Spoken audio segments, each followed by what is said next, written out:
welcome to an unusual edition of Cracking the Cryptic. You'll see on the screen it's the puzzle by Christoph Seeliger that I tried earlier today. And I owe Christoph a big apology because I didn't spot something very early on in the solve here that would have completely changed the solution path and would have been exactly as he intended a solver to find this puzzle and to discover the logic in it. So I do feel like I've sort of failed in my duty as regards this puzzle. My job on the channel is to showcase these wonderful works of art for you guys and to demonstrate the beautiful logic that the constructor has often hidden inside the puzzles. And I just didn't do it here. And although I found a solution, it was I made it, I suspect, far more difficult than I needed to. And what's more, what bugs me the most is I didn't show you this lovely, lovely idea that Christoph incorporated. So the purpose of this video is to say sorry to Christoph that I missed it. I have no good excuse. I mean, the only thing I can think is that I'm so used to solving, Sudokus by looking at rows, columns and boxes, that actually this puzzle, what it requires to do to spot the trick is you have to step back from the puzzle. You have to consider the whole thing as a unit, and then you can see the trick. And yeah, I missed it. So let me tell you what the trick is. Remember, this is an equal Sudoku, so every one of the coloured boxes needs to contain, the odd digits in the coloured box need to sum to the same as the even digits in the coloured box. Now, what you have to appreciate therefore is if we consider the whole of this Sudoku, we know that the even digits in any box will be the numbers 2, 4, 6 and 8. They add up to 20. So there's going to be 9 lots of 20. There's going to be even digits totaling 180 in the whole grid. Now, in this box here, there'll be odd digits of 1, 3, 5, 7 and 9. Now that adds to 25. So in the whole grid, there's going to be 9 lots of 25, which is 225. 225's worth of odd digits.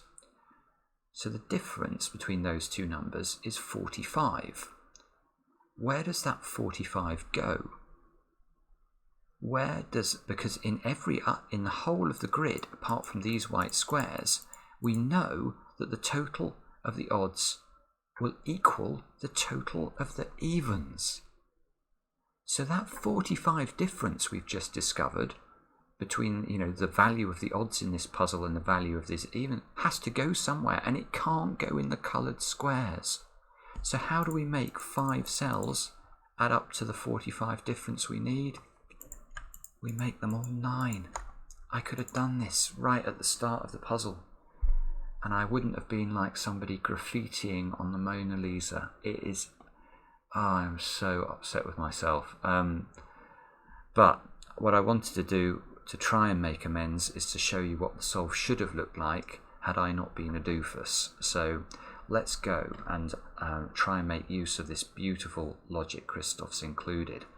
Now, if you remember an 8-cell cage, because that's got to have 4 odds and 4 even digits, the 4 even digits add to 20, so the 4 odds need to add to 20, so this 8-cell cage here can't contain a 5, so that logic is the same as what we did before. Similarly, there's a virtual 8 cage, look down in this corner, so this virtual 8 cage can't contain a 5 for the same reason, so we could place the 5 here. That will be the same logic as we had before. But now we get to the first difference. Look, I had to do an awful lot of work on this virtual 7 cage to detect what the cells outside the 7 cage could be. Now here I don't have to do that at all because I've already got a 9. Now we know that the sums of cages in a Sudoku of this type have to be a multiple of 4. So we can look at, for example, 36 would be possible. That would mean we need evens of 18 and odds of 18. So the missing digits from a 7-digit cage would be 2 and 7. Or, as in this case, we could figure out, well, 32, that's a multiple of 4. That would imply we need 16 odds, 16 evens. That means that the evens must be missing a 4, and the odds, which sum to 25 in total, must be missing a 9 in order to get down to 16. So once there's a 9 here, we know instantly this is a 4. You don't have to do any more thinking. Once there's a 4 in a 3 cage, the 2 odd digits, there must be 2 odd digits, are going to have to be 1 and 3. There's a 5 and 9 in this P pentomino. I think that logic's the same. Once you get a 5 and a 9, that adds to 14, so the 3 even digits are going to have to be 8, 4 and 2. 2, 4, 8. This has to be a 6, 7 pair. We had that before. Now we can do a load of work on this 7-cell region as well, can't we? Because, well, we can say immediately, where does the 6 go in box 2? It can't go in the blue squares, so it's going to have to go in there. We can say that the 7-cell cage contains a 7, therefore it contains a 2, but it doesn't contain a 9 or a 4. Now, if it doesn't contain a 9 and a 4, the 4 must be in one of those squares. So now how do we make this cage work? We've got evens summing to 10. We've got an odd of 7 already. We need a 3, therefore. So we can add a 3 to there. And that logic is the same as what we did before, but it's just you can find it so much more quickly once you have a start with these 9s. Now there's a 3s here, 3s here. We know the blue region has a 3 in it, so we can place a 3 up there.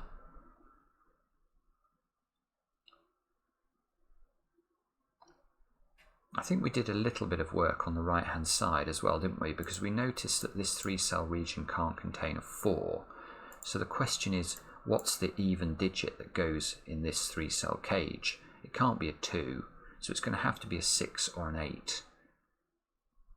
Now, if it's a 6, we have a big problem because we can't put a 6 here and a 1, 5 here because of the 5. So it's not 6. In fact, there must be an 8 in this cage somewhere. And therefore, the 2 odd digits are either going to be 1 and 7, which will place a 7 here, look. And a 1, 8 here. Or it's going to be 3, 5 and 8. So that will place a 5 here. This can't actually be an 8, therefore. And there could be a 3 in one of those positions. So this logic's the same as we had before. You get a 1, 3, 8 triple in column 7. You have to place a 2, 4 pair down in this box. You can't put a 2 in a 3 cage. That's a 4. That's a 2.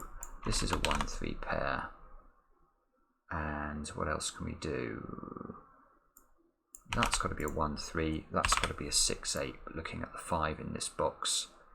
So we've either got an 8 total with a 3, 5 here, or we've got a 6 total with a 1, 5 here. They're the two possibilities. But now look at the power these 9s now have.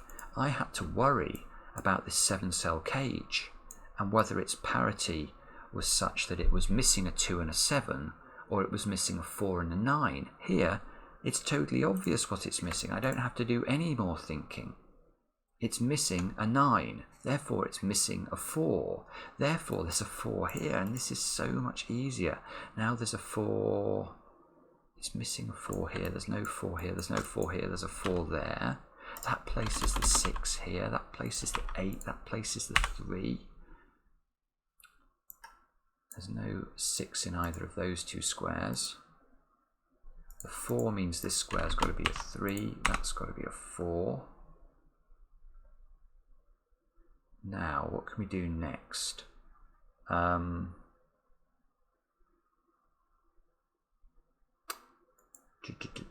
We could ask what... Yes. What's the other even digit that goes in this 4-cell cage? Well, if it's an 8, we would need the 2 odds to sum to 12, which we can't make because 3 9's gone and 5 7's gone. So there's no 8 here. If there's a 2, that would work with a 1 5. If there's a 6, that would work with a... no, sorry, 6 doesn't work either, does it? Oh, that's interesting. So is that also a difference? What is the digit that goes with that? If it's a 6, it just doesn't work. Because I can't use 3, 7 or 1, 9. So it has to be a 2. Oops, sorry, I didn't mean to do that. I'm just surprised about this. Is that because this 9 is here and I didn't have it before? No, because I think, and this 9 is here, so I didn't have that either. Yes, it is, isn't it? Because before I had a 3 here, which was helpful in ruling out the 12 total, but not in ruling out 1, 9 as an option for this cage. This 9 is hugely powerful. Oh my goodness, Christoph, I am so sorry. So actually you can immediately say this is a 1, 2, 4, 5 cage. Oh my goodness. Goodness me, so that's not 2, that's not 5, that's not 4, that's not 4, look. What else do we need to place in this column therefore? We need to place 6 and 8. That's just doable, we can just write it in. So now look, we've got 6 and 4 in here. We need one more even digit. Now we could try 8. That would give us an 18 total, which you can't make in 2 odd numbers. So we know there is no 8 in here. Once we know there's no 8 in this cell, there must be an 8 in one of those 2 squares. Now that's nice, because with the combination of the 3s, we know there's a 3 in the red squares. Where does that go? Also in one of those 2 squares, so you get a 3, 8 pair. That means there's no 3 in the blue region. Oh, the solve is just flowing now. Christoph's genius in setting it is just, it allows it to just blossom, doing the puzzle properly. Oh, I am so cross with myself. Right, so now let's carry on and just see if we can fix this now. So there's no 9 in here, there's no 3 in here. If there's a 1 in here, that's impossible, because we know that the total of the evens is going to be greater than 10. So there's no 1, that means this is a 1. That means there's no 1 down there. This region now has got to be filled with 2, 5, 4 and 6. 2, 5 and 7 as well. So can we fill in any more digits there? Not sure, but this is 1, 6, 7 there, look. This must be 2, 5. The 2 there fixes the 2, 5 in that order. That fixes the 5, the 4, the 2. And what else can we do? Must be a 2, 5 pair into those squares.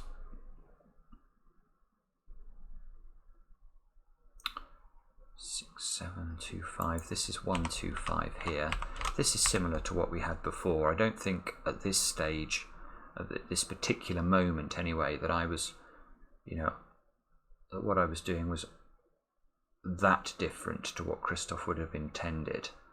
Oh, but look, I say that, and look at this box. These 9s. We can just interact them like this. This square now has to be a 9 because you can't put a 9 in a 3-cell cage. So what does that do? That means there's no 9s there. It locks a 9 into the top of the grid up there. 9, 9. This 9, once you get this 4, 1, 3, you can place a 9 in one of those 2 squares. So actually that square was I think this pattern of 9s probably gave you most of the 9s in the grid instantly. Maybe these 2 9s are the sort of the remaining 9s to be found. One thing I was quite pleased with the solve when I did it, look, this 2 gives a 2 here, because there must be a 2 in the blue square, was this 6-4 combination. This 6-4 forcing a 6-4 into the T is massive once you realise that now you've got even cells summing to 10, so that this T region can never contain a 5. That's quite a nice spot, because that places a 5 in those squares, which gives you the 2 5 pair in column 4. That places a 5 here, 1 2 pair here. So those squares there have got to be 4 5 and 7 now. It's a 4 5 pair here, so this is a 7. This becomes a 4 5. And where do you go from there? I'll tell you where you go. You notice this 2 is plonking a 2 into one of those 2 squares. That locks a 2 out of all of those squares. Now you've got 2s in row 1 and row 2 in these positions. So where does the 2 go in this box now? It can't go in any of those squares. It must go here. And the combination with this 9, look at that. We've now got so much of this 4-cell cage done. Oh, and look, yeah, now you've got a 4 5 8 triple to place in row 3. So these 2 squares here are 4 5 or 8. That one can't be 5. Now you can look at this. It's just done. If we've got a 9 and a 2 in there, can this be a 4? Well, no, because 9's already bigger than 6. I mean, that's just, you can immediately rule out the 4. Can this be a 5? No, because 14, whatever I add to the 2, is not going to be big enough. You instantly get the 8, you get the 4, you get the 5. Oh my goodness. Oh dear, dear, dear. So now you can see we've got 10 here. This has to be the 1. There's got to be a 1 in this 3-cell cage. And you can see that if we try and place the 1 here, these 3 squares have got to be 5, 6 and 7. Well, that just doesn't work. So there's a 1 in here. The 1 has to go into this square. That fixes the 1 and the 2. We've got 5, 6, 7 to place. The 7 must go here. The 5, 6 must go there. And the whole solve is just, it's just really, really smooth, isn't it? 1s, 1s. That places a 1 up there. Look. These 2 squares have got to be 4 and 9. So that must be a 4, I think. That must be the 9. The 9 moves down there. These 2 squares have got to be 8 and something. What is it? Yeah, what is it? 8 and 2? Yeah, so actually we can do that as well. 2 and 8 into those 2 positions. 8's here.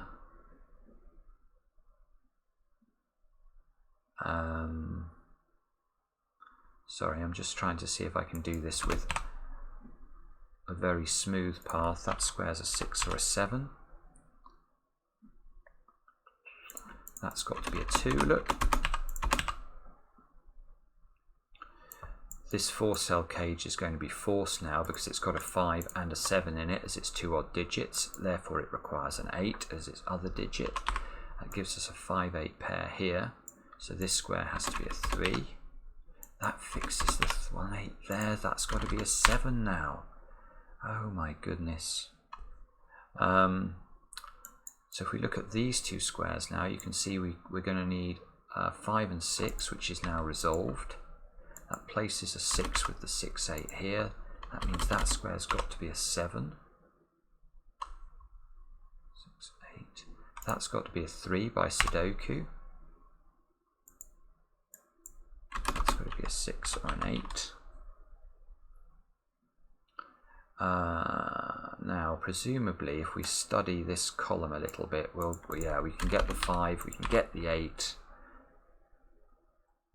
This square's got to be a 6. Let's remove a 6 from all of those. I'm going to remove the 4 as well, and let's just take a stare at the box. We need 3. That's got to be a 7. That's a 3. That's a 4. That fixes the 4, 5. The 3 fixes the 3 and the 8. That fixes the 8 and the 1. That fixes the 1 and the 3. That fixes the 1 and the 3. Oh my goodness me. Now if we scan down here, look, this square has to be a 7, I think. That fixes the 7 and the 6, the 6 and the 8. The 8 gets pushed upwards. That turns into a 6. That should be a 4. And that is how to do Christoph's puzzle properly. I'm so sorry, my friend. Yeah, as I say, I feel someone once commented on one of our videos that sometimes they feel like they take a beautiful egg and they watch it shatter in their hands because they didn't appreciate the beauty of the thing they were holding, and that's what I feel like. I feel like I've let the puzzle down. Anyway, I hope that run through shed some light on what Christoph really intended. It's an absolutely beautiful puzzle, and we'll be back soon with another edition of Cracking the Cryptic.